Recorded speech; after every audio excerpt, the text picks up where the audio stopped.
10 থেকে 30 কাউন্ট সুতা আমদানিতে বন্ড সুবিধা প্রত্যাহারে এনবিআরকে যে সুপারিশ করেছে বাণিজ্য মন্ত্রণালয় তা আগামী 7 দিনের মধ্যে বাস্তবায়ন করা না হলে 1 ফেব্রুয়ারি থেকে বন্ধ থাকবে দেশের সব স্পিনিং মিল। বৃহস্পতিবার দুপুরে নিজ কার্যালয়ে সংবাদ সম্মেলন করে এমন কঠোর অবস্থানের কথা জানিয়েছে বস্ত্র খাতের শীর্ষ সংগঠন বিটিএমএ। আমরা বাধ্য হব আগামী মাসে আমাদের ফ্যাক্টরিগুলো বন্ধ করতে, কারণ আমরা আর পারতেছি না, আমাদের পিঠ দেওয়ালে ঠেকে গেছে। আমরা 2 দিন পরে জেলে চলে যাব, টাকা দিতে পারবো না।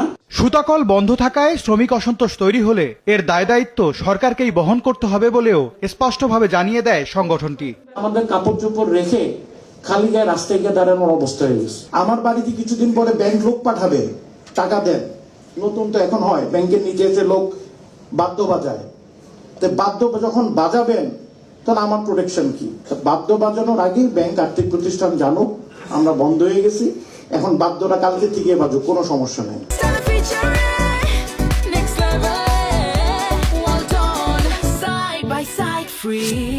এমনকি ব্যাংক আর্থিক প্রতিষ্ঠানের দায় দেনা সুতাকল মালিকরা পরিশোধ করতে পারবে না বলেও সতর্ক করেন বিটিএমএ সভাপতি। আমাদেরকে টাকা না দিয়ে বা অর্থায়ন না করে বা পলিসি সাপোর্ট না দিয়ে আপনি সার্কুলারে দিচ্ছেন, লুটিং ব্যাংক যেগুলো আছে লুট করে গেছে তাদেরকে আপনি টাকা পৌঁছাচ্ছেন। একটা ব্যাংকের এমডিরও তো চাকরি যায় না, জেলে যায় নাই, জেলে যাই আমরা ব্যবসায়ীরা।